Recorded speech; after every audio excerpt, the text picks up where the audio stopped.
penyampaian materi kajian virtual DPA Oda Cipata Jayapura oleh Ustazah Dikia, salah satu santri terbaik binaan Ustazah Oki Setiana Dewi. Langsung saja pada beliau kami persilakan. Baik, bismillahirrahmanirrahim. Assalamualaikum warahmatullahi wabarakatuh.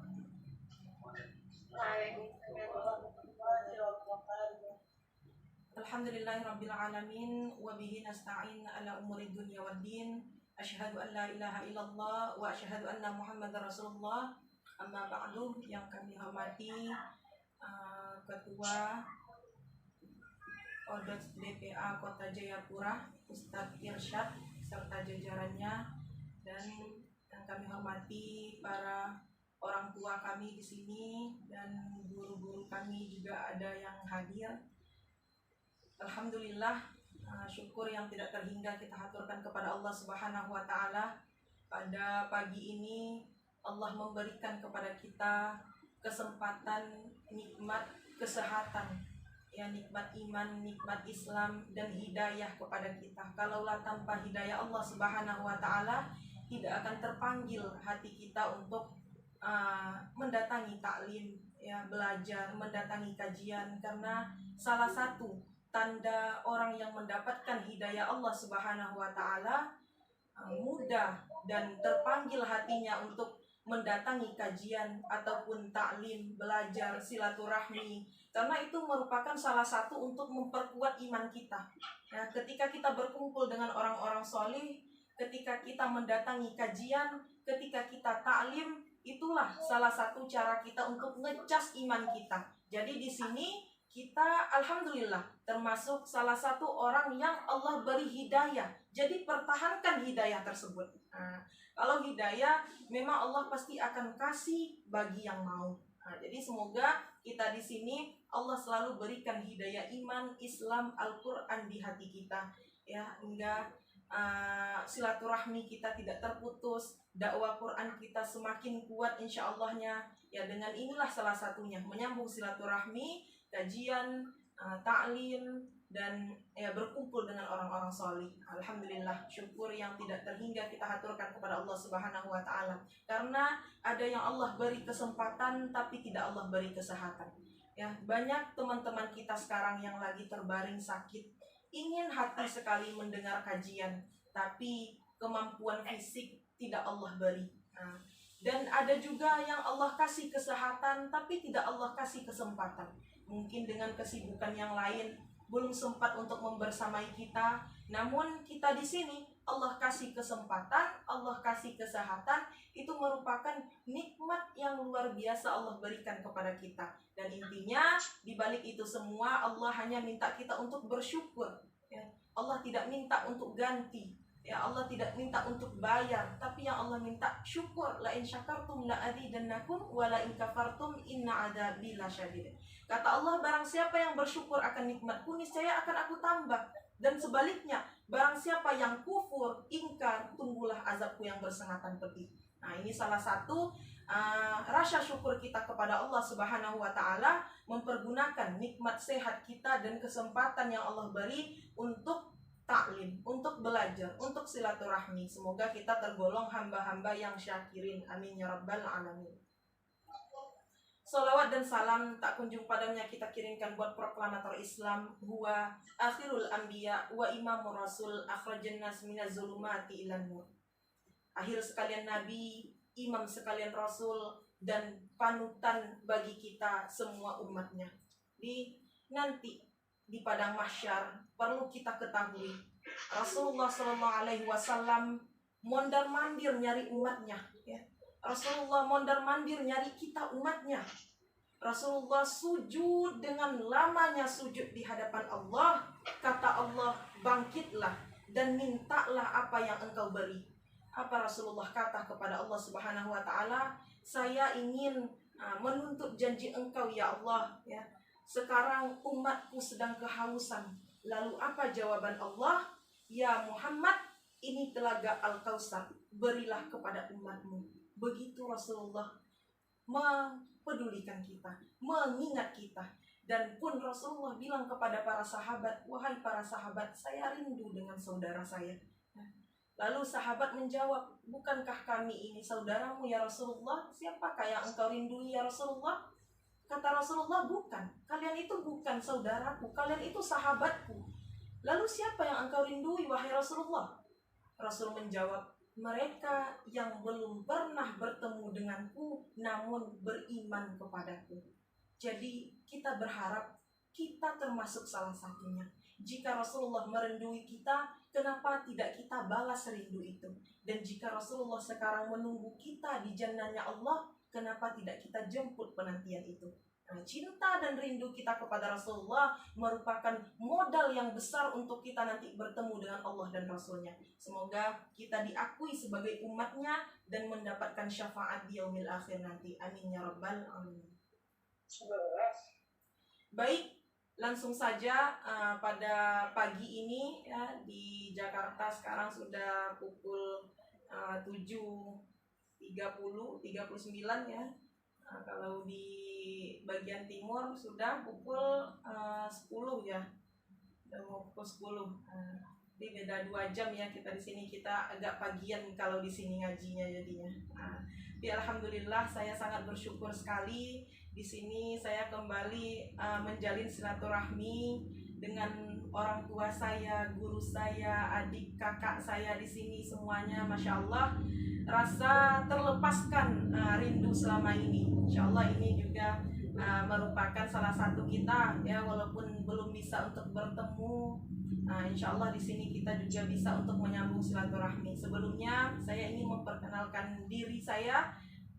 Nama saya Litia Nur Azia. Sekarang lagi mengajar, diamanahkan menjadi kepala musyrifah di Maskanul Hufaz Pusat Jakarta, Tangerang Selatan, daerah Bintaro, dan yang dipimpin oleh Ustazah Oki Setiana Dewi. Dan pun sekarang saya juga lagi kuliah kegiatannya.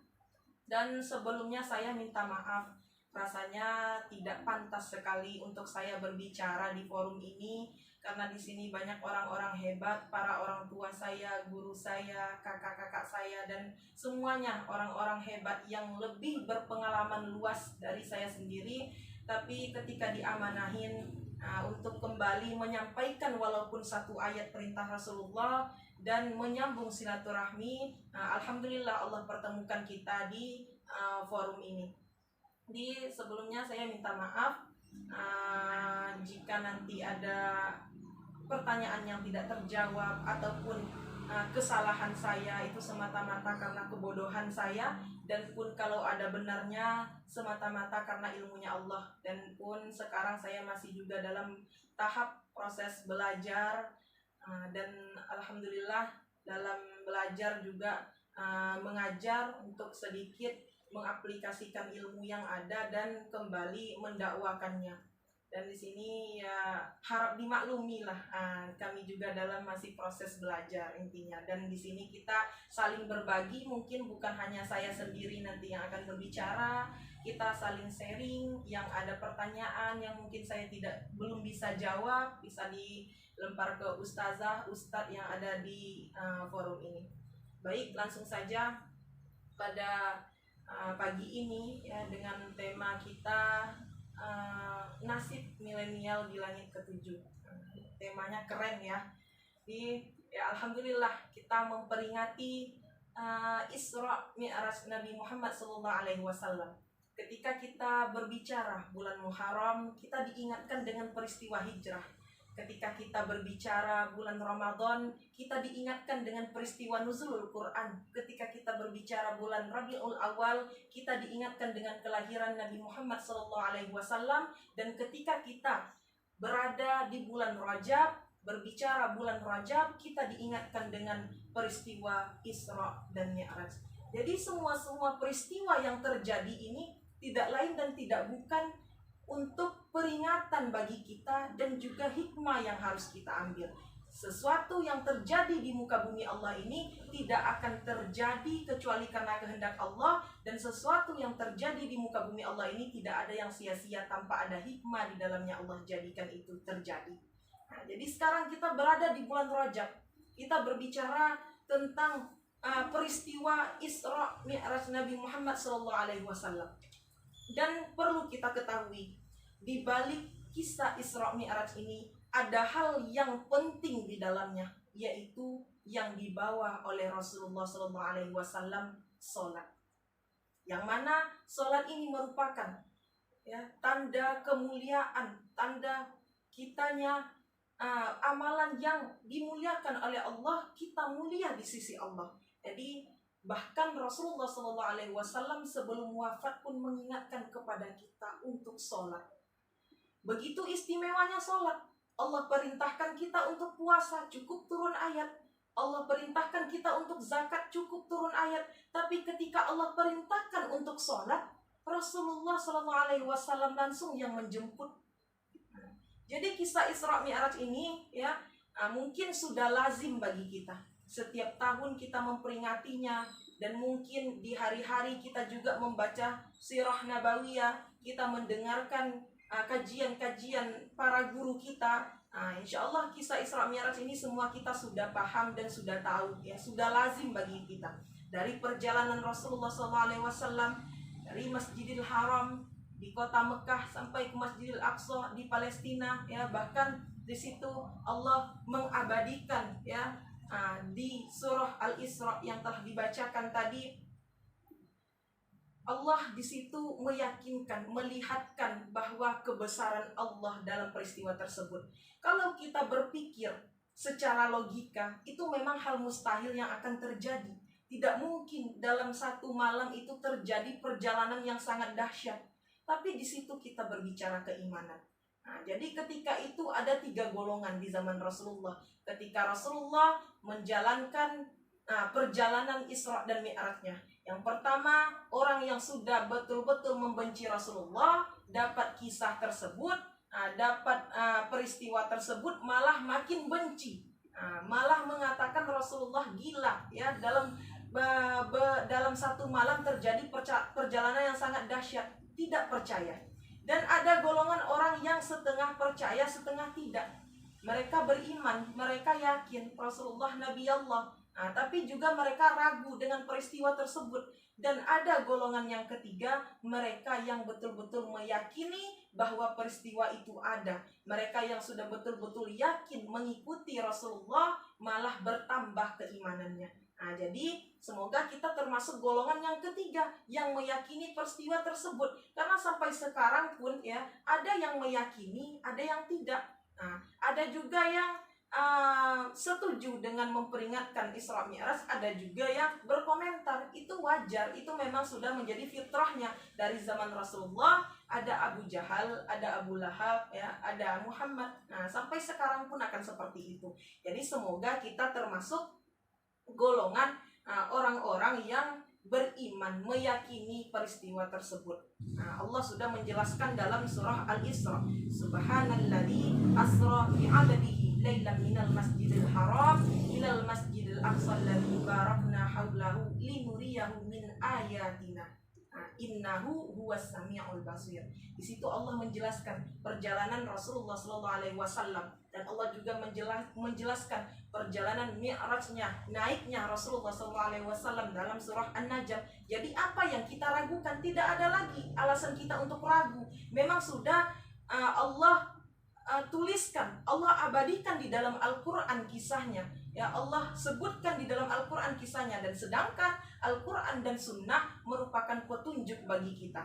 Insya Allah tidak ada lagi yang diragukan. Kita meyakini peristiwa itu memang betul-betul terjadi, dan semua peristiwa yang terjadi ada hikmah di dalamnya. Jadi dari perjalanan Rasulullah dari kota Mekah ke Palestina, di situ terjadi Rasulullah mengimami para nabi dan rasul. Ketika itu Rasulullah sholat memang sudah ada sebelumnya. Jadi wallahu alam caranya seperti apa. Akhirnya Rasulullah dan Jibril melakukan perjalanan Mi'raj, naik bertemu dengan para nabi. Ini kita ceritanya singkat saja ya. Insya Allah cerita Isra Mi'raj ini memang sudah lazim ya. Saya percaya semua yang di sini ya sudah tahu lah kisah-kisah tersebut. Bertemu dengan para nabi, bertemu dengan Nabi Adam, bertemu dengan Nabi Yusuf, bertemu dengan Nabi Idris, Nabi Musa, hingga bertemu dengan Nabi Ibrahim di langit ketujuh.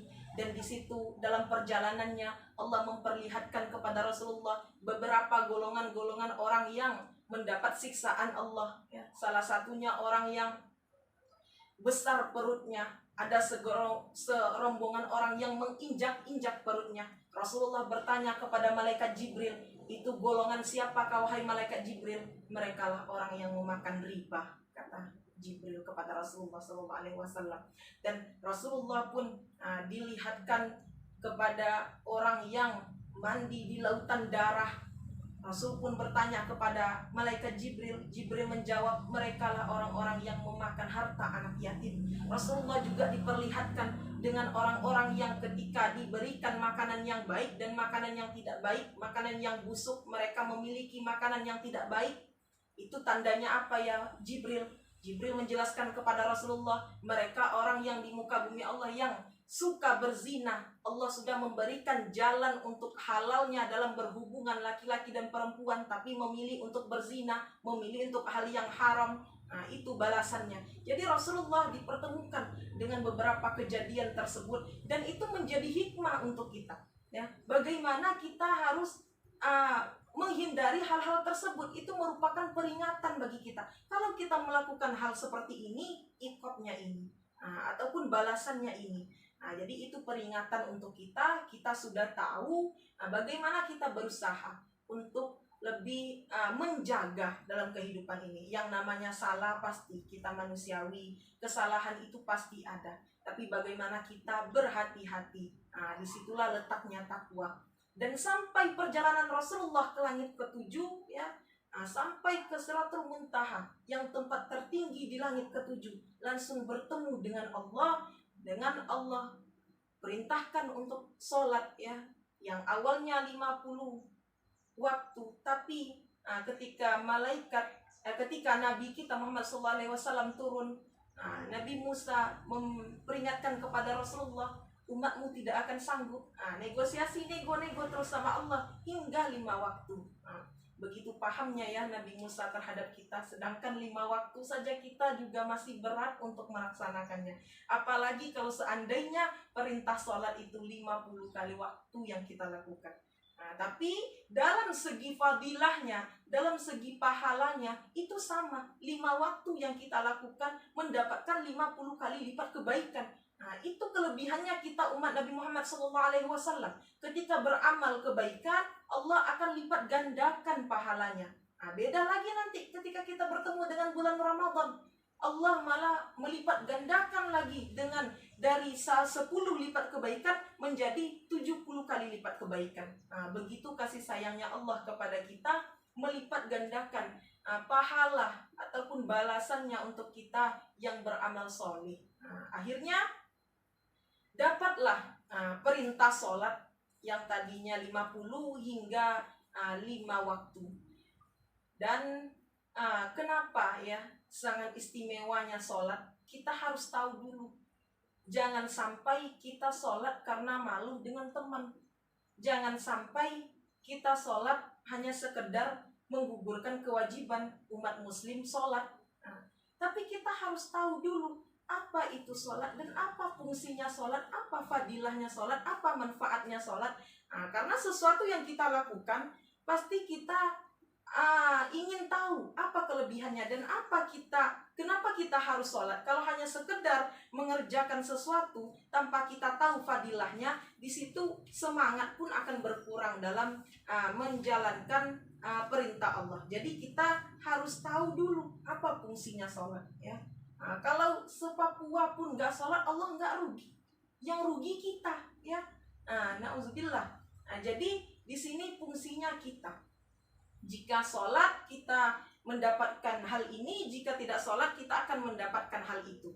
Dan di sini kita akan membahas beberapa janji Allah di dalam Al-Quran bagi mereka yang menjaga sholatnya. Nah, ini yang terpenting ya. Bahkan Rasulullah tidak mau mensolati orang yang meninggal yang tidak sholat semasa hidupnya. Nah, begitu hinanya orang yang tidak sholat. Sholat merupakan ya suatu amalan yang membuat kita mulia di hadapan Allah Subhanahu wa taala. Jadi yang pertama ya, poin yang pertama dari fadilah-fadilah ataupun kelebihan yang dijanjikan oleh Allah Subhanahu wa taala kepada kita bagi orang-orang yang menjaga salatnya. Yang pertama, dalam surah Al-Ankabut ayat 45 Allah menjelaskan innas salata tanha 'anil fahsya'i wal munkar. Di situ Allah menjelaskan orang yang salat pasti berkepribadian baik. Yang pertama ya, orang yang sholat pasti berkepribadian baik, janji Allah. Dan yang kedua, Allah menjelaskan dalam surah At-Talaq, surah ke-65, di akhir ayat 2 dan di awal ayat 3 ya. Di situ Allah menjelaskan Allah akan memberikan solusi dari permasalahan hidup kalian. Allah akan memberikan jawaban dari problem yang kalian alami. Bahkan Allah memberikan rezeki yang tidak disangka-sangka. Nah, itu tafsirnya di Al-Baqarah ayat 2 sampai ayat 3. Dan yang ketiga ya, janji Allah untuk orang-orang yang memelihara sholatnya. Yang ketiga dalam surah Al-Mu'minun ya, ayat 1 dan ayat 2. Di situ janji Allah, orang yang memelihara sholatnya Allah akan berikan kesuksesan dan kebahagiaan dunia dan akhiratnya. Dan yang keempat ya, dalam surah Ali Imran surah ketiga ayat ke-38 39 Allah di situ menjanjikan orang yang memelihara salatnya Allah akan sampaikan hajat niatnya, Allah akan ijabah doanya, Allah akan kencangin untuk diterima permintaannya. Nah, ini beberapa janji Allah dalam Al-Quran bagi orang-orang yang memelihara sholat ya. Yang pertama, sebagaimana yang pertama tadi, yaitu Allah menjanjikan orang yang sholat akan berkepribadian yang baik. Dalam surah Al-Ankabut ayat ke-45, innas sholata tanha 'anil fahsya'i wal munkar. Sesungguhnya orang yang sholat ya, sesungguhnya sholat itu adalah mencegah perbuatan keji dan munkar. Ini sekarang yang banyak terjadi ya dalam diri kita. Rasanya kita sudah sholat tapi masih bergunjing, sudah sholat tapi masih berbohong, sudah sholat masih menzolimi orang, sudah sholat masih berzina, sudah sholat masih juga makan riba, sudah sholat masih juga makan harta anak yatim. Ini ada apa? Sedangkan janji Allah, orang yang sholat Allah akan berikan kepribadian yang baik, yang tidak akan ada sifat keji dan mungkar. Jadi di situ kita introspeksi diri, di situ kita ngoreksi kembali, cek kembali, berarti ada yang salah dalam sholat kita. Niatkah yang bukan karena Allah, atau tidak sesuai dengan syarat dan rukunnya? Cek kembali, tidak usah kita melihat kanan dan kiri, depan belakang. Sekarang introspeksi diri kita sendiri. Kok saya sudah sholat tapi masih berani menzolimi orang? Kok saya sholat masih tetap saja berbohong? Kok saya sholat masih juga makan riba? Nah, itu introspeksi diri kita kembali. Karena janji Allah, ingat, orang yang sholat akan berkepribadian yang baik. Nah, dan di situ juga poinnya, jangan sampai kita merasa ya diri sudah sholat, tapi perbuatan keji dan mungkar juga belum terhentikan. Nah, jangan sampai kita berpikir bahkan ya, udahlah gak usah sholat. Nah, padahal janji Allah kan kalau orang yang sholat berkepribadian yang baik, tapi saya juga masih tetap begini-begini, udah gak usah sholat. Nah, itu lebih salah lagi, lebih fatal lagi kesalahannya ya. Nah, kita yang masih dalam proses perbaikan diri, tetaplah ya jaga sholatnya. Walaupun masih makan riba, tetap sholat. Walaupun masih menzolimi orang, tetap sholat. Walaupun masih bergunjing, tetap sholat. Nanti sholat inilah yang akan menghapus semua perbuatan keji dan mungkar itu. Sesuai dengan hadisnya Rasulullah SAW, iringi kejahatan itu dengan kebaikan, niscaya akan menghapus nanti kejahatan ini oleh kebaikan kita. Nah, jadi ketika kita masih dalam proses ya tetap sholat. Apapun yang kita lakukan sholat. Nanti sholat itu sendiri yang akan menghentikan perbuatan-perbuatan yang tidak baik dalam diri kita. Karena ya semuanya bertahap. Ya, kita yang hijrah, yang mulai tertarik ya untuk belajar agama, untuk kembali ke jalan yang ihdinas siratal mustaqim. Sekarang Allah sudah beri kita hidayah. Kita yang mulai hijrah, Allah di situ akan pasti uji diri kita. Ya, kadang baru mulai hijrah datang ujian dari orang tua, dari orang terdekat kita, dari orang sekeliling kita. Banyak ini cerita-cerita yang kami dengarkan ya, bahkan dari orang tua sendiri yang tidak mengizinkan untuk taklim, untuk belajar agama. Itu ujian yang sangat luar biasa, tapi kita tetap bertahan ya untuk bagaimana menjadi kepribadian yang lebih baik lagi ketika ada hidayah Allah ya, panggilan Allah untuk kita berubah menjadi yang lebih baik lagi. Ambillah kesempatan itu tersebut dan Allah pasti akan uji kita ya. Hijrah itu ada dua, ada yang kita tinggalkan dan ada yang harus kita tuju. Yang kita tinggalkan ya, perbuatan-perbuatan kita yang tidak baik di masa lalu. Mungkin tempat-tempat nongkrong selama ini salah ya, lingkungan salah ya, kita bisalah menilai diri kita sendiri. Kalau lingkungan kita salah, tinggalkan ya. Hijrah itu ada yang harus kita tinggalkan dan ada yang harus kita tuju. Tinggalkan. Kita bukan benci kepada mereka-merekanya, tapi yang kita tidak suka ya sifat-sifat mereka ataupun perbuatan-perbuatan mereka.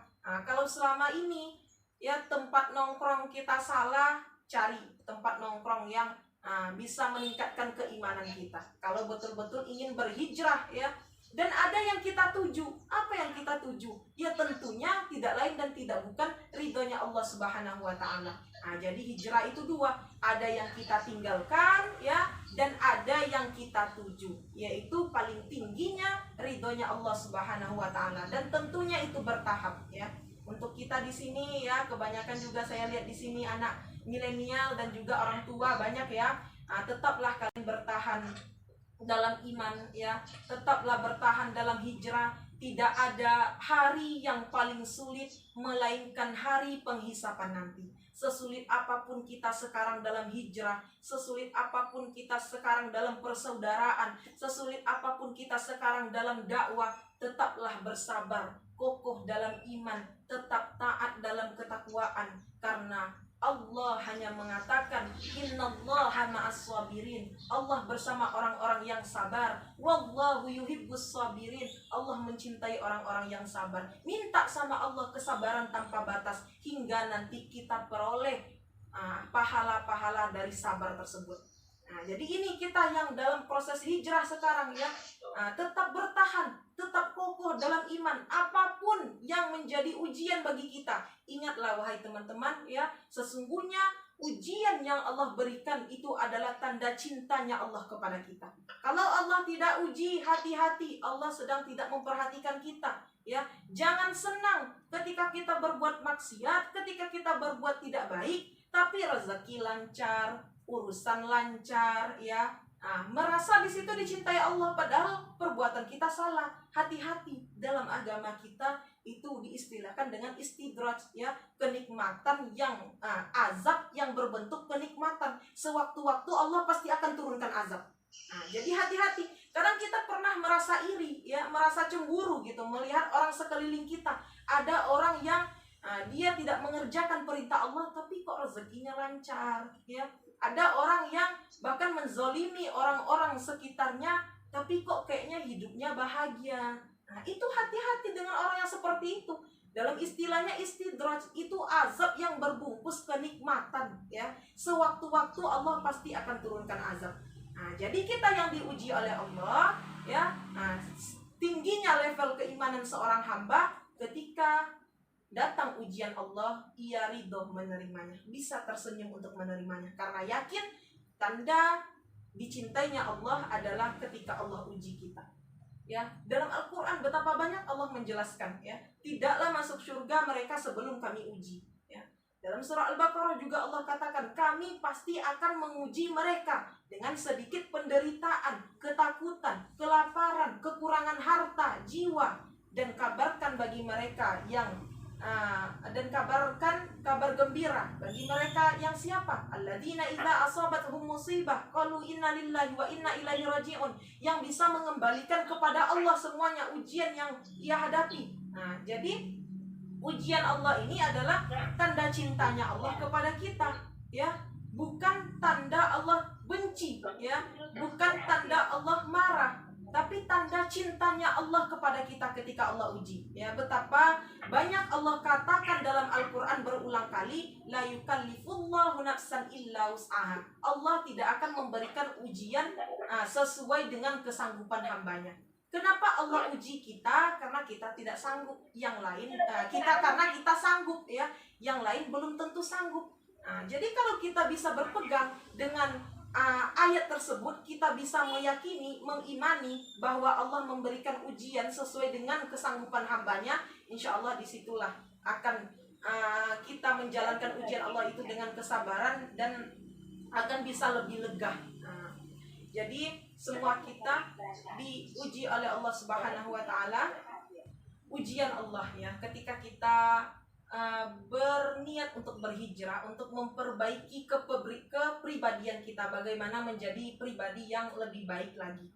Semua kita diuji Allah. Ada yang Allah uji lewat rumah tangganya, ada yang Allah uji dalam penantian, ada yang Allah uji belum dikasih amanah keturunan oleh Allah Subhanahu wa taala. Ada yang Allah uji lewat mertua, ada yang Allah uji lewat orang tua. Semua ujian Allah itu ada, ya. Dan bagaimana kita agar bisa legah menerima ujian Allah, agar bisa ridho menerima ujian Allah? Ada beberapa yang harus kita pegang, ya. Ada beberapa yang harus kita yakini, yaitu yang pertama, kita harus mengimani dan kita harus yakin bahwa ujian Allah itu adalah tanda cintanya Allah. Dan dalam hadis juga dijelaskan, ya, riwayat Muslim, Allah telah menetapkan takdir seorang hamba sebelum, ya, 50.000 tahun sebelum penciptaan langit dan bumi. Jadi sebelum kita diciptakan, takdir kita masing-masing sudah ada, ya. Jadi kita mengimani di situ, ya, takdir kita. Dan yang kedua, kita meyakini bahwa ujian Allah itu adalah tanda cintanya Allah. Dan pasti di balik semua yang terjadi pasti ada hikmahnya. Kita meyakini hal tersebut. Dan yang ketiga, ya, ingatlah bahwa musibah, ujian yang Allah berikan kepada kita belum seberapa dengan ujian-ujian para nabi terdahulu. Yang Rasulullah dalam dakwanya dicaci, dimaki, ya, dilempar dengan kotoran, berdarah pelipisnya, patah giginya. Segitunya ujian Rasulullah saja, Habibullah, kekasih Allah. Allah uji, lah kita siapa? Pertanyaannya, ya. Yang Rasulullah saja sudah dijanjikan surganya, menerima ujian Allah dengan seberat itu, lah kita siapa? Ketika diuji Allah sedikit, mengeluh, ya. Ketika diuji Allah belum seberapa, kita sudah menyalahkan Allah. Nauzubillah. Jadi bagaimana kita agar ujian itu terasa ringan? Lihatlah orang sekeliling kita. Banyak orang yang lebih parah ujiannya dari kita. Banyak orang yang lebih ujiannya dari kita. Kalau sekarang kita diuji oleh Allah lewat ekonomi, banyak di luar sana bahkan orang yang tidak bisa makan. Jadi dengan perbandingan tersebut kita akan lebih bisa bersyukur dan bersabar atas ujian Allah, ya. Banyak orang yang lebih ujiannya dari kita. Dan selanjutnya, semakin kuat iman, semakin berat ujian. Itu memang sudah fitrahnya, ya. Karena memang ujian ini untuk melihat level keimanan kita di mata Allah. Semakin kuat iman, semakin kuat ujian. Yakini ketika Allah uji, berarti Allah sedang mengangkat derajat kita di matanya Allah Subhanahu wa taala. Keimanan kita. Dan selanjutnya, ya, bagaimana kita harus bersabar, ya. Ali bin Abi Thalib mengatakan bahwasanya, ya, sabar dan iman itu bagaikan kepala pada jasad. Tidak akan sempurna keimanan seseorang tanpa kesabaran. Jadi di sini fungsinya bagaimana kita menghadapi ujian Allah itu dengan bersabar, ya, dengan meyakini bahwa itu tanda cintanya Allah, karena semua kita pasti diuji. Ya yang tadi Allah uji lewat ekonomi, Allah uji kekurangan harta, Allah uji dengan rumah tangga, semua Allah uji. Bahkan Allah uji dengan keluarga, orang tua. Jadi bagaimana kita tetap bertahan kokoh dalam iman, dalam taat dan ketakwaan? Ya yang tadi, tidak lain dan tidak bukan tingkatkan keimanan kita, tingkatkan ketakwaan kita kepada Allah Subhanahu wa taala. Salah satunya yaitu ya dengan sholat. Kembali ke yang tadi, sholat. Hanya sholat kuncinya. Ketika kita sholat ya, Allah janjikan yang tadi, berkepribadian yang baik. Dan Rasulullah katakan dalam hadisnya, dalam sholat itulah kedekatan makhluk dan sang penciptanya, antara dia dan kiblat. Jadi begitu dekatnya kita dengan Allah Subhanahu wa taala ketika kita melaksanakan sholat. Selama ini kalau belum ada pengaruhnya sholat itu dalam diri kita ya, seperti yang tadi, belum juga ada pengaruh dalam diri kita, kita udah sholat tapi tetap dalam perbuatan keji dan mungkar, kita sudah sholat tapi tetap dalam perbuatan yang tidak baik, itu cek kembali ya, apa yang salah dalam sholat kita. Tidak niat karena Allah kah, atau tidak sesuai dengan syarat dan rukun kah? Cek kembali. Karena orang yang sholat dengan khusyuk, orang yang benar-benar sholat, orang yang benar-benar tepat dalam sholatnya, Allah akan berikan kepribadian yang baik. Itu yang pertama ya, janji Allah, orang yang memelihara sholat, Allah akan berikan kepribadian yang baik. Dan yang tadi, ketika belum kita merasa diri kita baik ya, dalam istilahnya masih juga melakukan hal-hal yang tidak dibolehkan oleh Allah, yang dibenci Allah, tetap sholat. Nanti ya ada masanya kejahatan itu akan dihapus oleh kebaikan, salah satunya ya sholat. Dan yang kedua ya, janji Allah dalam Al-Quran, orang yang memelihara sholatnya, Allah akan berikan solusi terhadapnya, terhadap masalah yang ia hadapi. Yang seperti yang tadi ya, dalam surah At-Talaq ayat kedua dan ayat ketiga, wa may yattaqillaha yaj'al lahu makhraja. Orang yang bertakwa, Allah akan berikan jalan keluar baginya ya, ataupun solusi. Dan yang bertakwa di sini siapa? Tafsirnya dalam surah Al-Baqarah ayat kedua dan ayat ketiga, dzalikal kitabu la raiba fi hudal lil muttaqin ya, lil muttaqin, bagi orang-orang yang bertakwa. Siapa orang-orang yang bertakwa ini ya? Kelanjutan ayatnya, alladzina yu'minuna bil ghaibi wa yuqimunas shalah ya, di situ ada shalah. Jadi orang yang bertakwa ya, bagian dari takwa ini adalah sholat. Allah akan berikan jalan keluar baginya, bagi permasalahan kita. Jadi kita yang punya permasalahan hidup ya, baik dalam rumah tangga, curhatnya ke Allah aja ya, nggak usah ke sosmed. Itu namanya Allah menutup aib kita. Kadang kita yang menyebarluaskan aib kita sendiri. Itu kesalahan pada diri kitanya. Itu berhati-hati ya. Allah berusaha untuk menutup aib kita, dan bahkan kita yang mengumbarkan aib kita sendiri. Jadi ketika ada permasalahan, bentangkan sejadah ya, kadukan kepada Allah, Allah akan turunkan solusinya. Ketika kita meyakini dan yakin pada itu tersebut, insya Allah Allah akan memberikan jalan keluar bagi kita. Bahkan Allah akan memberikan rezeki yang tidak disangka-sangka. Seperti yang tadi ya, Allah pasti uji mereka. Jangan kalian mengira kalian akan masuk surga sebelum Allah uji. Betapa banyak Allah katakan dalam Al-Quran ya, kata-kata yang seperti itu. Jadi intinya ujian Allah ini adalah untuk salah satu ya, syarat dengan kitanya bertemu dengan Allah dan masuk di jannahnya Allah Subhanahu wa taala. Tetaplah bersabar ya, kita yang dalam proses hijrah, dan semua kita di sini berhijrah ya, semua kita di sini hijrah, karena sesungguhnya hijrah itu bukan hanya sekedar perbaikan masa lalu ya. Hijrah bukan hanya sekedar memperbaiki masa lalu, tapi perbaikan setiap waktu. Bagaimana setiap harinya kita menjadi pribadi yang lebih baik lagi. Kalau sekarang tahajudnya 2 rakaat, mungkin bertahap 2 bulan, 3 bulan setelah itu bisa istiqomah 4 rakaat.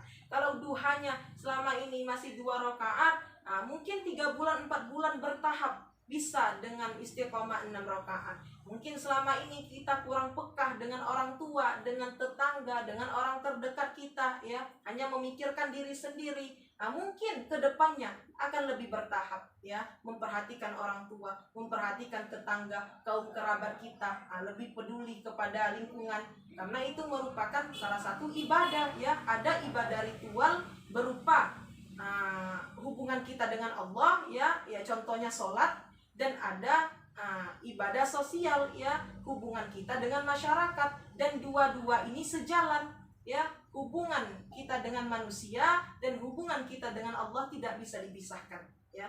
Ketika kita memperbaiki hubungan dengan Allah, Allah akan perbaiki hubungan kita dengan manusia. Tapi hanya kalau sekedar kita memperbaiki hubungan dengan manusia, ya, tidak memperbaiki hubungan dengan Allah, itu pun tidak baik. Jadi dua ini berkesinambungan. Hubungan dengan Allah kita pelihara, ya, kita jaga, dan hubungan dengan manusia pun kita perhatikan. Insya Allah kebahagiaan itu akan terletak pada di situ ketika kita bisa menseimbangkan dua-duanya ini. Jadi itu yang kedua, janji Allah, orang yang memelihara sholatnya, Allah akan berikan jalan keluar atas permasalahannya. Allah akan berikan rezeki yang tidak disangka-sangka. Jadi ketika datang panggilan Allah, ya, seperti kita, ada panggilan dari atasan, ada panggilan dari bos, ada panggilan dari kepala. Itu bagaimana kita mempersiapkan diri? Mungkin, ya, mempersiapkan dengan baju yang rapi, wangian, bagaimana dengan penampilan yang bagus. Menghadap bos saja kita seperti itu, ya, menghadap atasan saja kita seperti itu persiapannya. Bagaimana dengan menghadap Allah yang semua permasalahan hidup, rezeki, kenikmatan, ujian, Allah semua yang kasih. Jadi di situ kita muhasabah diri lah, ya, perbanyak muhasabah diri kembali. Apa yang kurang selama ini? Kok masih sholat tapi Allah belum ijabah doa kita? Kok masih sholat, kok udah sholat tapi masih merasakan keresahan dalam hati? Itu dicek kembali. Kita harus perbanyak muhasabah kembali. Apa yang salah dalam sholat kita, ya? Jadi itu yang kedua, Allah akan berikan solusi atas permasalahan hidup mereka, yaitu dengan sholat, ya, takwa, kembali kepada sholat. Dan yang selanjutnya dalam surah Ali Imran ayat ke-38, 39, di situ Allah, ya, menjanjikan orang yang sholat Allah akan ijabah doa-doanya. Orang yang sholat Allah akan kabulkan permintaannya. Ya, dalam surah Ali Imran Allah katakan, ya, Nabi Zakaria berdoa kepada Allah. Dalam doanya meminta keturunan kepada Allah. Dalam pikiran kita, ya, Nabi Zakaria yang sudah tua, yang sudah beruban, istrinya pun sudah tua, ya, bahkan mandul, tapi kata Allah tidak ada yang mustahil selagi mau minta ke Allah. Tidak ada yang mustahil ketika Allah berkehendak. Lalu Zakaria berdoa kepada Allah dan sholat di mihrabnya. Ada kabar gembiranya. Zakaria belum selesai dalam sholatnya, malaikat turun mengabarkan kabar gembira kepada Nabi Zakaria. Lahirlah nanti anaknya yang bernama Yahya. Namanya dari Allah langsung yang berikan. Begitu istimewanya. Belum selesai sholat, Allah sudah ijabah doanya. Jadi ini janji Allah. Ketika kita ada permintaan, ya, ada permohonan, pastinya, ya, ikuti mau Allah, Allah akan ikuti mau kita, ya. Pegang saja ini. Ketika kita mengikuti maunya Allah, Allah akan ikuti maunya kita. Ya, salah satunya yang tadi, ketika datang panggilan Allah untuk sholat, kita bersegera, ya, dengan segera mungkin, dalam pakaian yang rapi, sesuai dengan syarat dan rukunnya, sempurna wuduknya, khusyuk dalam sholatnya. Itu maunya Allah. Kita ikuti maunya Allah, Allah akan ikuti maunya kita. Ya, bahkan Nabi Zakaria belum selesai sholat, Allah sudah ijabah doanya. Jadi itu janjinya Allah. Orang yang memelihara sholatnya, orang yang menjaga sholatnya, Allah akan ijabah doanya, ya. Samalah kita dengan manusiawi.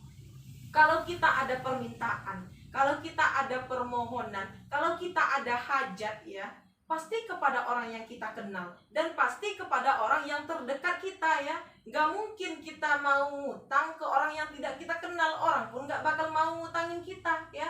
Gak mungkin ya kita minta tolong ya, mungkin hal-hal yang tidak wajar kita minta tolong kepada orang yang tidak kita kenal ya, orang pun akan ragu memberikan pertolongan kepada kita. Pasti kita minta pertolongan kepada orang yang terdekat kita. Begitu dengan Allah ya. Ketika kita sudah dekat dengan Allah, kita minta apapun Allah akan ijabah ya doa-doa kita. Salah satunya yang tadi, jagalah sholat kita. Nah, cukup itu. Allah tidak menjelaskan di situ dengan sholat sunnah yang lainnya. Yang 5 waktu ini, kalau kita bisa untuk menjaga memeliharanya ya, kalau kita bisa untuk khusyuk dalam sholatnya, sempurna dalam wuduknya, sesuai dengan syarat dan rukunnya, Allah di situ akan memberikan apa yang kita mau. Allah akan ijabah doa-doa kita. Kadang kita ini baru sholat 1 waktu minta banyak ya, tapi belum Allah ijabah sudah mengeluh, sudah nggak mau sholat. Itu yang manusiawi ya. Tapi ya yang tadi, ikuti maunya Allah, Allah akan ikuti mau kita insya Allah ya. Jadi salah satunya fungsi daripada sholat, Allah akan ijabah doa-doa kita.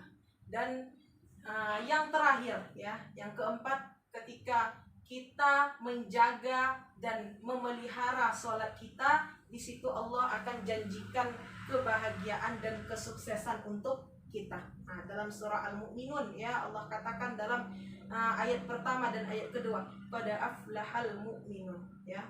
Sungguh beruntung ya mereka orang-orang yang mukmin. Beruntung di sini mereka yang sukses, yang bahagia. Siapa yang beruntung di sini ya? Alladzina hum fi salatihim khashi'un. Orang-orang yang menjaga salatnya. Jadi kalau ingin sukses, ingin bahagia, kata Allah, pelihara salat. Di sini sudah janji Allah ya. Allah yang mengatakan dalam Al-Qur'an, orang yang memelihara salatnya, Allah akan berikan kesuksesan ya. Baik kesuksesan dalam rumah tangga sebagai kepala keluarga, baik kesuksesan dalam menjadi seorang istri, baik kesuksesan dalam kita mendidik, baik kesuksesan dalam kita berdakwah. Allah akan berikan kesuksesan dan kebahagiaan bagi orang-orang yang memelihara sholatnya. Jadi itu beberapa janji Allah ini untuk menguatkan ya, ngecas iman kita. Karena kadang kita berbuat sesuatu itu ya, ketika tahu fadilah, ketika tahu manfaatnya, ketika tahu apa yang akan Allah janjikan, itu kita akan lebih bersemangat ya. Mudah-mudahan ini bisa untuk ngecas iman kita bersama ya. Ada beberapa poin tadi janji-janji Allah dalam Al-Quran bagi mereka yang memelihara sholatnya. Yang pertama, orang yang memelihara sholatnya, Allah akan berikan kepribadian yang baik ya. Orang yang sudah benar-benar sholatnya lillahi ta'ala, sesuai dengan syarat dan rukunnya, sempurna wuduknya, insya Allah perbuatan keji dan mungkar tidak akan bisa mencelah padanya. Karena sudah janji Allah, yang sholat Allah akan jadikan kepribadian yang baik. Poin yang kedua dalam surah At-Talaq ayat ke-60, surah ke-65 ayat 2 hingga ayat 3. Di situ Allah jelaskan, Allah akan berikan solusi terhadap permasalahan kalian. Allah akan berikan ya jawaban terhadap problem yang kalian alami. Di situ tafsirnya di surah Al-Baqarah ayat 2 dan ayat 3. Siapa mereka yang bertakwa? Salah satunya mereka yang sholat, yang menjaga sholatnya. Jadi ketika kita sholat, ketika kita adukan semua permasalahan kita pada Allah, Allah akan memberikan jawaban kepada kita, bahkan memberikan rezeki yang tidak disangka-sangka.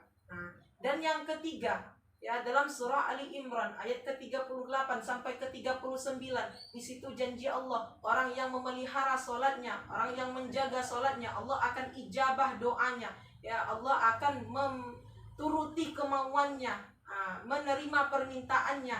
Ketika kita menjalankan maunya Allah, Allah akan memberikan maunya kita. Itu sudah menjadi janji Allah dalam surah Ali Imran ayat ke-38 sampai ke-39. Janji Allah, Allah mengijabah setiap doa orang yang memelihara sholatnya. Dan yang terakhir dalam surah Al-Mu'minun ayat 1 ayat 2, qad aflahal mu'minun, Sungguh beruntung ya mereka orang yang mukmin, beruntung yaitu sukses. Aflaha juga artinya dalam kesuksesan ya. Siapa mereka yang sukses, yang bahagia?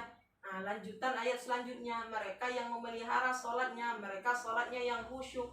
Nah, intinya itu ya, semua permasalahan dalam kehidupan kita ini kuncinya sholat. Ketika kita sudah sholat, apapun ujian Allah yang datang, kesabaran pun di situ akan datang. Ketika kita sudah sholat, apapun permintaan kita, ya Allah akan ijabah. Ketika kita sudah sholat dengan benar dan khusyuk, nah, apapun yang kita alami, apapun problem yang kita hadapi, Allah akan berikan kemudahan. Ketika kita sudah sholat dengan benar dan khusyuk, di situ Allah akan janjikan kita berkepribadian yang baik.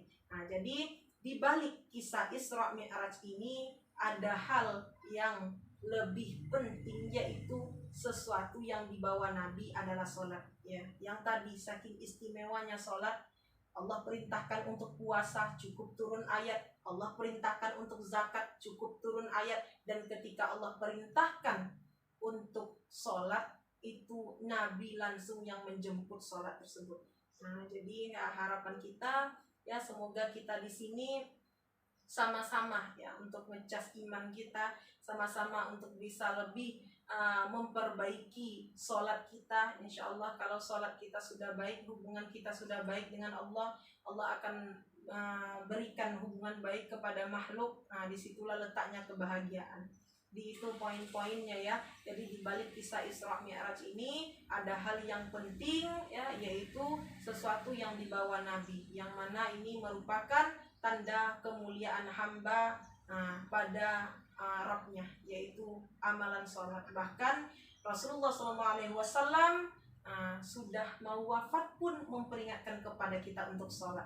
Dalam suatu riwayat Rasulullah SAW diceritakan oleh Aisyah ya, Aisyah bertanya kepada Rasulullah, wahai Rasulullah, kenapa engkau sholat sampai bengkak kakinya ya, sampai bengkak lututnya ya Rasulullah, padahal engkau sudah dijamin surganya, padahal engkau sudah diampuni dosanya. Apa jawaban Rasulullah? Tidakkah pantas saya menjadi orang yang bersyukur? Jadi Rasulullah saja yang sudah dijamin surganya, yang sudah diberikan keampunan dosa ya, memelihara sholatnya. Bahkan sampai bengkak lututnya Rasulullah ya, pada sholat malamnya. Lah kita ya belum ada jaminan surga, belum ada jaminan apa-apa, dosa setiap hari kadang ada hal yang kita ketahui dan ada hal juga yang tidak kita sengaja terus kita lakukan. Nah, jadi tidak ada alasan ya untuk kita tidak memelihara sholat. Nah, jadi inilah hikmah dari perjalanan ataupun kisah peristiwa Isra Mi'raj Nabi Muhammad SAW, yaitu sesuatu yang dibawa oleh Nabi. Nah, adalah sholat. Semoga kita di sini bisa untuk memelihara, menjaga ya sholat kita dengan khusyuk, dan semoga kita termasuk golongan-golongan orang yang menjaga sholatnya, dan Allah berikan fadilah-fadilah ataupun kelebihannya kepada kita semua. Amin ya rabbal alamin. Dan tidak lama lagi kita akan memasuki bulan Ramadan ya, yang mana bulan Ramadan merupakan bulan terbaik di antara bulan-bulan yang lainnya. Kita sama-sama berdoa, ya Allahumma barik lana fi Rajab wa Sya'ban wa balighna fi syahri Ramadan. Semoga Allah berkahi kita di bulan Rajab dan di bulan Sya'ban, dan Allah sampaikan kita pada bulan Ramadan. Bahkan orang yang bergembira saja menyambut bulan Ramadan, Allah haramkan dari api neraka. Jadi sangat ditunggu-tunggu momen bulan Ramadan ya, amal ibadah yang mana dilipat gandakan. Jadi sekarang adalah waktu pelatihan kita ya. Sekarang Allah kasih kita waktu di bulan Rajab, di bulan Sya'ban. Para ulama saja ya, dulu hari sebelum datangnya bulan Ramadan, beberapa bulan sebelum datang bulan Ramadan, mereka sudah pelatihan ya, pelatihan dalam amal ya, agar nanti di bulan Ramadan kita tinggal ngegas ya, agar nanti di bulan Ramadan kita tidak canggung lagi, karena tidak bisa ya, nanti saja saya tilawahnya, ngajinya nanti saja, nunggu di bulan Ramadan aja gitu. Insya Allah di bulan Ramadan nanti hatam kok satu kali lah rumah ini minimalnya. di bulan Ramadan. Kalau tidak ada pembiasaan tilawah, tidak bisa, ya, tidak akan bisa. Jadi semuanya itu butuh pelatihan. Jadi Allah kasih sekarang waktu kita di bulan Rajab, ya, Allah berikan kesehatan, Allah berikan kesempatan. Nah, sekarang waktunya kita pelatihan agar nanti di bulan Ramadan kita tinggal ngegas amal ibadah kita, karena di situ, ya, merupakan amal-amal ibadah yang dilipat gandakan fadilahnya. Dan bisa jadi Ramadan tahun ini adalah Ramadan terakhir kita.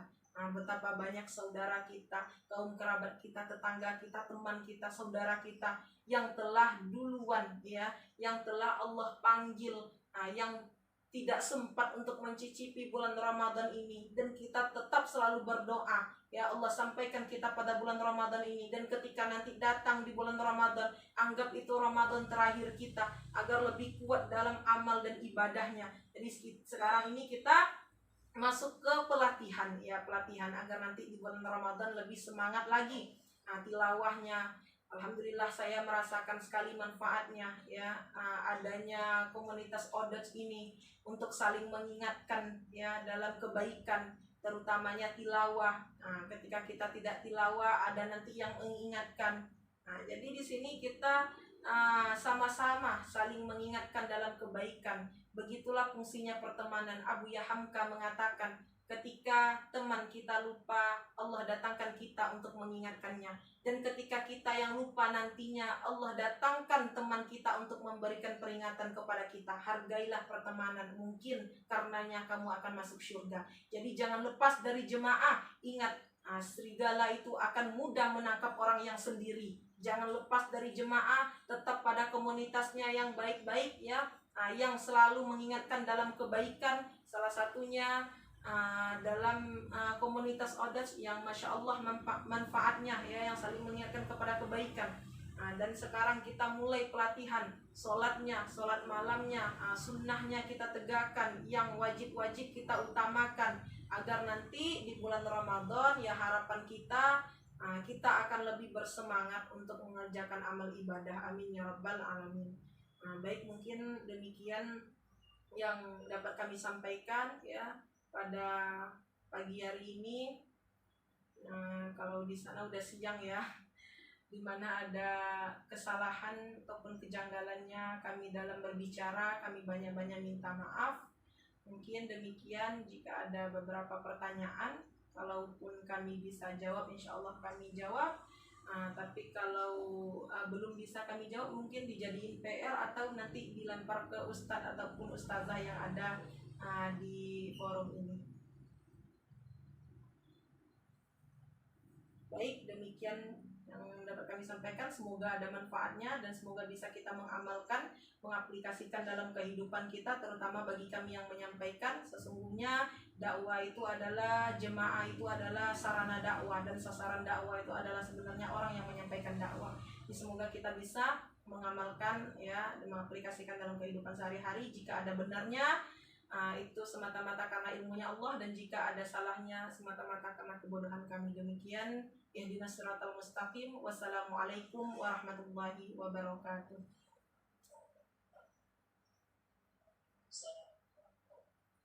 Waalaikumsalam warahmatullahi wabarakatuh. Jazakillah kepada Ustazah Lydia atas ilmu yang telah diberikan. Semoga kita dapat mengamalkannya dalam kehidupan sehari-hari. Selanjutnya kita masuk pada acara, yaitu sesi tanya jawab. Untuk sesi tanya jawab saya berikan kepada Sukti Hasna. Bismillahirrahmanirrahim. Mungkin langsung saja, ya, bagi peserta yang ingin bertanya, dipersilakan.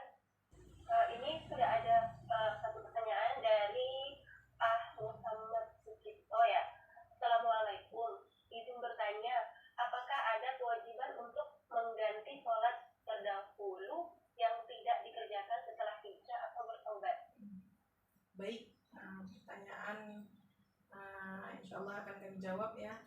Izin bertanya untuk kewajiban kita, ya, sholat-sholat yang tertinggal sebelumnya, mungkin dalam kita dulu di zaman jahiliyah, atau memang belum Allah kasih hidayah, ya. Dan pun kita pasti semuanya pasti pernah, ya, meninggalkan sholat, baik yang disengaja ataupun yang tidak disengaja. Dan bagaimana caranya? Itu apakah wajib untuk diganti? Wajib ya. Hukum mengganti sholat itu wajib, mengqadha sholat itu wajib. Nah, jadi bagaimana caranya kita untuk mengganti sholat kita ya? Mungkin yang selama ini kita yang dulunya belum mendapatkan hidayah Allah, belum ada panggilan untuk berhijrah, masih di zaman jahiliyah kita masing-masing ya, semua kita pasti punya masa lalu yang kelam, masa lalu yang tidak baik, tapi sekarang Allah berikan kita hidayah, panggilan hati untuk berhijrah. Nah, bagaimana dengan sholat-sholat kita yang tertinggal dulunya? Nah, itu wajib diganti ya. Nah, wajib untuk diganti. Bagaimana caranya? Nah, ketika kita sholat wajib ya, ketika kita sholat wajib, setelah sholat itu kita sholat kembali, niat untuk mengganti ataupun mengqadha sholat-sholat yang tertinggal ataupun yang dulunya kita tidak melaksanakannya. Nah, jadi walaupun mungkin kita sholat di masjid ya, bagi yang laki-laki, nah setelah sholat wajib, setelah sholat maghrib misalnya, nah terus kita sholat 2 rakaat sunnahnya, sholat kembali ya. Nah, insya Allah tidak memakan waktu berjam-jam ya. Nah, sholat kembali, niat untuk mengqadha ataupun mengganti sholat-sholat dulu yang kita tinggalkan. Nah, dan beda dengan sholat subuh misalnya, kalau kita sholat di masjid ya, ketika habis sholat, kalau sholat subuh kan tidak ada ba'diyahnya ya, agar tidak menjadi fitnah, mungkin kita laksanakan di rumah. Nah, untuk sholat subuhnya, jadi setiap sholat itu kita doublekan lah sholat kita ya, untuk mengganti ataupun mengqadha sholat-sholat kita dulu yang tertinggal. Nah, insya Allah Allah akan terima dan Allah akan maafkan.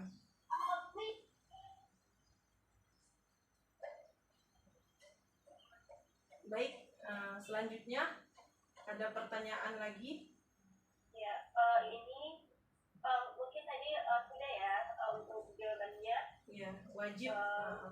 Ya, jadi wajib untuk diganti. Kemudian pertanyaan yang kedua dari Bunda Eli. Assalamualaikum. Izin bertanya Ustazah, bagaimana kita bisa tahu kalau sebenarnya kita sudah mendapat hidayah dari Allah? Baik. Bagaimana kita bisa tahu kalau sebenarnya kita sedang mendapat hidayah dari Allah ya? Salah satunya panggilan hati. Di situ akan berbeda ya. Akan berbeda rasanya ketika ada panggilan hati kepada kebaikan. Nah, salah satunya ya ini, ketika ikut kajian ya, tiba-tiba pengen aja ikut ya.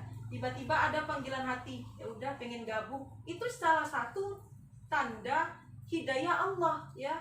Ataupun sholat, dalam sholat kok kita belum sholat merasa resah ya, kok merasa ada yang tertinggal, kok merasa ada kewajiban yang belum dilaksanakan, itu akan datang panggilan hati. Nah, jadi dari rasa itu kita sudah bisa mendapatkan jawaban ya, bahwa ini adalah hidayah Allah. Kalau kita abaikan ya, kita akan lebih jauh lagi berpaling dari Allah. Tapi kalau kita ambil, kalau kita kejar ya, hidayah itu tidak hanya sekedar menunggu, tapi hidayah itu dijemput. Nah, ketika ada panggilan hati nih untuk kita melaksanakan amal-amal ibadah, baik itu sedekah, berinfak, ataupun sholat, ataupun mendengarkan kajian, merasa ada panggilan hati, yaitu kita yang merasakan sendiri ya, pengen ikut aja gitu. Nah, itu merupakan salah satu tanda hidayah Allah. Nah, tapi kalau kita abaikan ya, kalau kita abaikan rasa tersebut, bisa-bisa kita berpaling jauh dari Allah. Tapi kalau kita ambil, kalau kita jemput hidayah tersebut, bisa-bisa disitulah jalan kita untuk istiqomah di jalan ihdinas siratal mustaqim, di jalannya Allah, untuk menggapai ridhonya Allah Subhanahu wa Ta'ala. Itu jawabannya, semoga bisa puas ya dengan jawabannya. Kemudian pertanyaan ketiga, Assalamualaikum. Ada yang di atas. Dari Ayana, bagaimana mengatasi jika ibadah kita naik turun? Kadang berpikiran saya tidak taat, tapi kenapa kok selalu diuji dengan adanya masalah? Baik, bagaimana mengatasi ketika ibadah naik turun ya? Turunnya ibadah karena kemaksiatan, naiknya ibadah karena keimanan. Jadi di sini poinnya, ketika turun ibadah kita berarti ada dosa yang kita lakukan ya. Turunnya ibadah karena kemaksiatan, naiknya ibadah karena keimanan. Nah, ketika yang tadinya kita sudah sholat, bahkan sudah istiqomah dalam sebulan ini, puasa sunnahnya, tahajudnya, duhanya, tiba-tiba di bulan depan tiba-tiba datang rasa malas, tiba-tiba segan untuk ngerjainnya lagi. Itu dicek kembali, mungkin ada hal-hal yang tidak baik yang kita lakukan. Cek kembali, mungkin ada yang kemakan oleh kita hal-hal yang tidak baik ya. Nah, salah satunya mungkin dalam kita memakan hal yang haram, ataupun kita menzolimi orang. Itu iman akan turun karena kemaksiatan, karena dosa-dosa, tidak lain dan tidak bukan ya. Nah, cuman hanya karena kemaksiatan dan dosa itu akan menurunkan iman ya. Walaupun tadinya kita sudah bisa istiqomah, tiba-tiba mulai perasaannya seperti tadi, dicek kembali ya. Kita harus sadarkan diri kita kembali. Nah, apa yang terjadi? Apa yang selama ini yang salah saya lakukan? Oh, mungkin makanan yang syubhat ya, atau bahkan makanan yang haram saya pernah makan. Istighfar kembali, istighfar kepada Allah. Dan naiknya keimanan itu ya, naiknya ibadah itu karena keimanan. Dan bagaimana kita mempertahankan keimanan ini? Yang pertama ya, ada dua cara. Bagaimana kita mempertahankan keimanan kita ya? Yang pertama dengan mendatangi taklim ya. Nah, cara kita untuk ngecas iman kita agar tetap pada keimanan, agar tetap pada ibadah, tidak turun imannya. Yang pertama caranya datangi taklim ya, belajarlah. Sekarang banyak tempat belajar, mau datangi guru ataupun mendengar guru-guru kita yang menyampaikan tausiahnya di YouTube ya, guru yang jelas ya pastinya gitu. Dan yang kedua, perbanyaklah teman-teman solih. Lihat lingkungan kita, itu sangat berpengaruh penting. Ketika kita pada lingkungan yang baik, kita akan ketularan. Sebaliknya, ketika kita pada lingkungan yang tidak baik, bisa-bisa kita yang terwarnai oleh mereka. Nah, jadi itu ya, kenapa ibadah kita naik turun, tidak lain dan tidak bukan naik karena keimanan, turun karena kemaksiatan. Kembali cek diri kita masing-masing ya, introspeksi diri. Dan kenapa kok selalu diuji dengan adanya masalah ya, yang tadi ya, ujian Allah itu adalah tanda keimanan kita, yang tanda cintanya Allah, tanda dinaikkan level kita di mata Allah Subhanahu wa Ta'ala. Jadi ketika Allah uji ya, level tertinggi keimanan seseorang, ridho, bisa menerima ujian tersebut dengan lapang dada, dengan tersenyum ya. Nah, disitulah puncaknya keimanan. Jadi jangan kira ujian Allah ini tanda marahnya Allah sama kita, tidak. Kadang kita baru berhijrah langsung Allah uji. Sebelum berhijrah lancar-lancar saja ekonomi, lancar-lancar saja kehidupan. Ketika udah ngaji, banyak sekali ujian. Nah, kadang kan begitu ya. Nah, itu tandanya Allah. Apakah ini hamba dia tetap pada kebaikan? Apakah dia sabar dalam hijrah? Nah, atau langsung menyerah? Nah, jadi ingat, semua kita diuji oleh Allah ya. Am hasibatum an tadkhulul jannah, dalam surah Al-Baqarah Allah katakan, janganlah kalian mengira kalian akan masuk surga sebelum kami uji, kata Allah. Jadi ujian ini adalah salah satu langkah untuk kita bertemu dengan Allah, untuk kita mendapatkan surga firdausnya Allah. Dan semua kita diuji, bukan hanya kita sendiri. Teman kita diuji, tetangga kita diuji, orang tua kita diuji. Nah, jadi bagaimana kita menjadikan ujian ini agar tetap sabar dan legah menerimanya, seperti yang tadi yang sudah kami jelaskan poin-poinnya ya. Nah, itu tentang ujiannya Allah. Tetap bersabar dalam iman, tetap kokoh dalam ketaatan. Innallaha ma'as sabirin, wallahu yuhibbus sabirin. Baik, selanjutnya masih ada waktu. Ya, untuk pertanyaannya mungkin kita pilih satu lagi ya, karena waktu juga. Ini ada satu pertanyaan dari pertanyaan lagi. Assalamualaikum, izin bertanya. Saya termasuk orang yang moody. Kalau sudah emosi bisa meledak-ledak. Bagaimana mengatasinya? Ya, mengendalikan itu. Mengendalikan emosi ya, salah satunya dengan wudhu. Insya Allah kemarahan akan padam.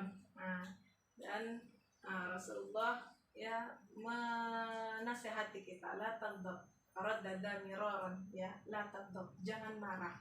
Nah, karena itu akan mengundang masuknya hasutan setan. Ketika kita sudah marah, ya, ataupun kita sudah emosi yang meledak-ledak, ya, di situ bahasanya, ya. Bagaimana mengatasinya? Segera berwudhu, ya, segera tenangkan dengan wudhu, ya, salah satunya dengan sholat tadi. Wudhu, sholat, insya Allah akan reda. Tapi kalau kita perturutkan hawa nafsu kita tersebut, emosional kita itu, ya, kemarahan kita itu, di situ setan akan gampang untuk mencelah di dalamnya, malah makin ya, makin emosi, makin marah. Akhirnya keluar kata-kata yang tidak baik. Jadi merambatnya kemana-mana jadinya kalau kita tidak bisa menahan amarah. Jadi nasihat Rasulullah, ya, la taghdab dada miraran, jangan marah kata Rasulullah, ya. Mengatasinya, ya, segeralah berwudhu dan lakukan sholat, minta pertolongan kepada Allah, Allah akan redahkan, insyaallah.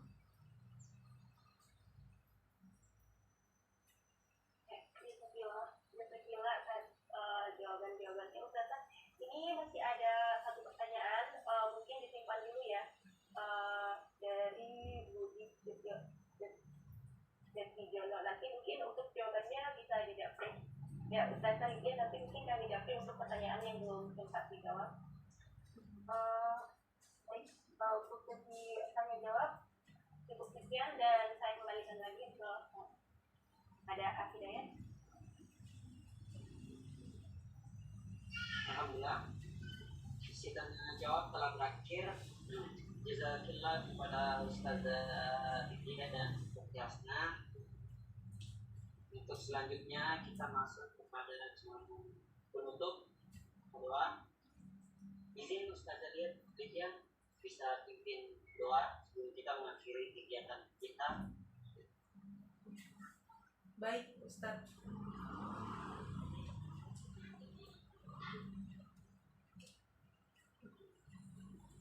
Baik, kita tutup pertemuan kita, kajian kita pada pagi menjelang siang ini dengan doa, ya. Semoga apa-apa yang kita laksanakan, apa-apa yang telah kita dengar, apa-apa yang telah kita terima hari ini bisa kita mengaplikasikan dalam kehidupan kita dan menjadi kepribadian yang lebih baik lagi ke depannya. Amin ya rabbal alamin.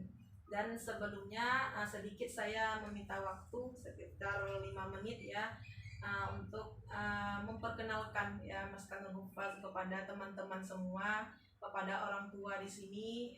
Mas Kanul Hufaz merupakan salah satu yayasan, ya, tahfizul Quran, menghafal Al-Quran, takhasus, fokus dengan Quran dalam target 1 tahun selesai dalam menghafal dan dilanjutkan juga dengan murojaah. Jadi kita di sini fokus dengan Quran dan juga ada taklimnya di pusat itu daerah Bintaro, Tangerang Selatan, dan kita juga udah beberapa cabang ada di Bogor, di Medan, di Jambi, dan juga di Padang, ya. Mudah-mudahan nantinya ada cabang di Papua. Amin ya rabbal alamin, karena memang sangat dibutuhkan, ya, sangat ini. Kemarin juga masih ada perencanaan, ya, untuk cabang di Papua, tapi wallahu alam, kalau Allah izinkan nanti semoga terlaksana. Tapi kalau belum, ya, jika ada ibu bapak di sini yang ingin mencari tempat untuk belajar anak atau mondok, ya, bisa mungkin tanya-tanya ke kami langsung. Di sini juga kita ada beasiswa untuk yatim duafa dan juga ada yang reguler, yang santri berbayar. Dan sekarang kita lagi pembangunan Maskanul Hufaz, pesantren Maskanul Hufaz di pusat, ya, bagi ibu bapak dan teman-teman yang lainnya jika ada kelebihan harta, ya, kami mengajak untuk kita sama-sama membangun istana di surga. Insyaallah janji Rasulullah SAW, orang yang memfasilitasi, ya, memfasilitasi tempat ataupun kebaikan, ya, di dalamnya, maka mereka akan mendapatkan pahala yang sama seperti orang yang mengerjakannya. Kalau seandainya kita ikut untuk berkontribusi dan pun nanti selama bangunan itu berdiri diisi oleh para penghafal Al-Quran, ya kita pun dapat ambil amal jariyahnya di situ. Nah, di sini kami mengajak untuk kita yang ada kelebihan harta ya, sama-sama untuk membangun istana di surga, ikut andil dalam amal jariyahnya. Semoga kita, anak cucu keturunan kita menjadi ahlul Quran, penghafal Al-Quran, karena salah satu bentengnya negeri ini adalah ahlul Quran, ya, orang-orang yang dalam dirinya Al-Quran. Ya, salah satu juga komunitas Audax ini, Masya Allah, semoga kita semuanya menjadi ahlul Quran, keluarganya Allah, orang-orang yang Allah cintai. Dan ketika sekarang kita berusaha untuk membersamai Al-Quran setiap harinya, nah, semoga nanti Al-Quran datang menolong kita di hadapan Allah Subhanahu wa Ta'ala. Amin ya Rabbal Alamin. Untuk info lebih jelasnya boleh di Japri kami sendiri, dan pun bisa cek IG-nya Mas Kalul Hufaz ataupun di IGS Ustazah Oki Setena Dewi, selalu aktif. Baik, terima kasih atas waktunya. Mohon maaf segala kekurangan. Mari kita tutup dengan doa kajian kita pada pagi menjelang siang ini. Semoga Allah ridho dan Allah berkahi. Amin ya Rabbal Alamin. A'udzu billahi minasyaitonir rajim. Bismillahirrahmanirrahim. Alhamdulillahi rabbil alamin. Assalatu wassalamu ala asrofil anbiya'i wal mursalin wa ala alihi wa sahbihi rasulillahi ajma'in.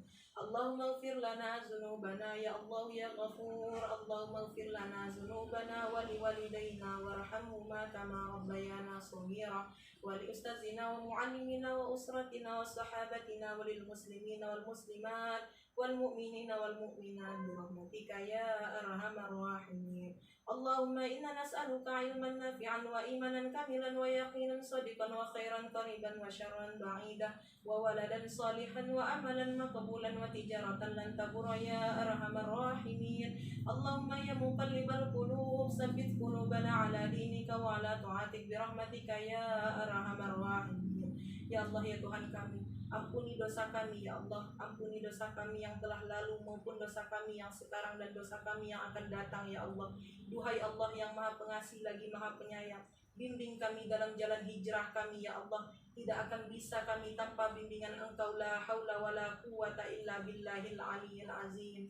Ya Allah, jika Engkau masih memberi kami jatah umur yang panjang ya Allah, tambah kecintaan dan ketaatan kami kepada Engkau dan Rasul-Mu ya Allah. Namun ya Rabb, jika Engkau takdirkan kami wafat pada hari ini ya Allah, jangan Engkau panggil kami ketika kami hina di hadapan Engkau ya Allah. Jemputlah kami ketika kami husnul khatimah ya Allah, dalam keadaan yang baik, kesudahan yang baik ya Rabbal Alamin. Ya Allah, jika ada yang Engkau uji atas permasalahan rumah tangganya, berikan kami solusi atas permasalahannya ya Allah. Jika ada yang Engkau uji dengan penyakit, sembuhkan ya Allah. Jika ada yang membawa kegalauan hati ya Allah, berikan ketenangan kepada kami ya Allah. Duhai Allah, jaga persaudaraan kami pada siang ini ya Allah. Jaga tali silaturahmi kami pada siang ini ya Allah. Kumpulkan kami di dunia bersama ya Allah, hingga jannahmu bersama Rasulullah sallallahu alaihi wasallam ya Rabbal Alamin. Allahumma arhamna bil Qur'an, Allahumma arhamna bil Qur'an, Allahumma ja'alna wa ahlana min ahlil Qur'an ya Allah. Duhai Allah, jadikan kami dan anak cucu keturunan kami ahlul Quran ya Allah, yang menjaga Al-Quran ya Allah, yang mengamalkan Al-Quran dan mendakwakan Al-Quran ya Allah, hingga Al-Quran datang nanti menolong kami pembacanya di hadapan Engkau ya Rabbal Alamin. Subhana rabbika rabbil izzati amma yasifun, wa salamun alal mursalin, walhamdulillahi rabbil alamin.